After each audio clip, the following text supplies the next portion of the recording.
নওগাঁ জেলার নিয়ামতপুর উপজেলার ৭ নম্বর শ্রীমন্তপুর ইউনিয়নের চান্দইল কামালপাড়া গ্রামে ধর্মীয় ভাবগাম্ভীর্য ও উৎসবমুখর পরিবেশে অনুষ্ঠিত হল শ্রী শ্রী শনিদেবের পূজা। সনাতন ধর্মাবলম্বীদের এই ঐতিহ্যবাহী পূজাকে কেন্দ্র করে গ্রাম জুড়ে দেখা যায় আনন্দ ও ভক্তির আবহ।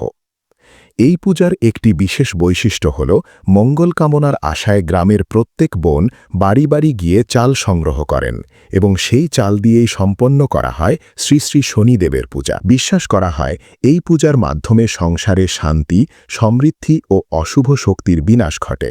এছাড়াও এই দিনে একটি সামাজিক ও পারিবারিক ঐতিহ্য পালন করা হয়। প্রত্যেক ভাই তার বোনকে নতুন শাড়ি উপহার দিয়ে থাকেন, যার মাধ্যমে ভাই বোনের সম্পর্ক আরও দৃঢ় হয় এবং প্রতিটি সংসারে আনন্দময় পরিবেশ ফিরে আসে। এই পূজা ও অনুষ্ঠানে প্রধান অতিথি হিসেবে উপস্থিত ছিলেন নিয়ামতপুর পূজা উদযাপন কমিটির সভাপতি শ্রী ভীমচন্দ্র বর্মন।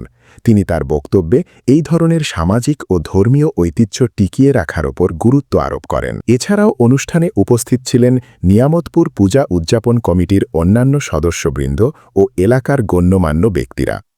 সব মিলিয়ে শ্রী শ্রী শনিদেবের এই পূজা এলাকাবাসীর মধ্যে ধর্মীয় চেতনা, সামাজিক বন্ধন ও আনন্দকে আরও গভীর করেছে, এমনটাই প্রত্যাশা সকলের।